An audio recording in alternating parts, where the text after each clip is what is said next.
Infection వల్ల చుండ్రు వస్తుంది. మన తలపై చర్మం నుండి సాధారణంగా స్రవించే నూనె ద్వారా జుట్టుతో పాటు తలపై చర్మం కూడా రక్షించబడుతుంది. చలికాలంలో విపరీతమైన చలి కారణంగా నూనె స్రావం తగ్గి క్రిములు కనిపించడం వల్ల చుండ్రు పెరుగుతుంది. ఇక ఈ సమస్య నుంచి బయటపడి చుండ్రు నుండి విముక్తి కలగాలంటే ఏం చేయాలో ఇప్పుడు చూద్దాం. మొదటిది పచ్చిమిర్చి రసం మరియు ఉల్లిపాయ రసం.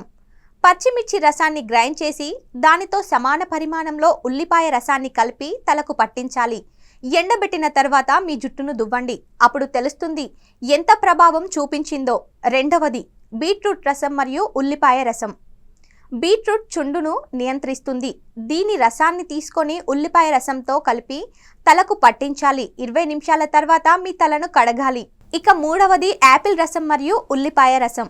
యాపిల్ మరియు ఉల్లిపాయ రసాన్ని మిక్స్ చేసి తలకు పట్టించాలి. వారానికి 3 సార్లు చేయడానికి ప్రయత్నించండి. జుట్టు దట్టంగా మరియు మెరిసిపోయి ఆరోగ్యంగా కనిపిస్తుంది. నాలుగవది కలమంద మరియు ఉల్లిపాయ రసం. కలమంద గుజ్జుతో ఉల్లిపాయ రసాన్ని కలిపి తలకు పట్టించి అరగంట తర్వాత కడిగేస్తే మంచి ఫలితం ఉంటుంది. మెంతులు మరియు ఉల్లిపాయ రసం. 2 చెంచాల మెంతులను నానబెట్టి మరుసటి రోజు మెత్తగా రుబ్బుకొని అరకప్పు ఉల్లిపాయ రసంలో కలిపి తలకు పట్టించాలి. 30 నిమిషాల తర్వాత మీ జుట్టును కడగాలి. ఇలా చేస్తే చుండ్రు బాధ నుంచి విముక్తి లభిస్తుంది. ఇలాంటి మరిన్ని టిప్స్ కోసం మన ఈహా హెల్త్ని సబ్స్క్రైబ్ చేసుకోండి. లైక్, షేర్, కమెంట్ చేయడం మాత్రం మర్చిపోకండి. పక్కనే గంట ఉంటుంది కదా, దాన్ని లాగి గట్టిగా కొట్టేసేయండి. ప్రతి ఒక్క నోటిఫికేషన్ కూడా మీ దగ్గర వరకు వస్తుంది.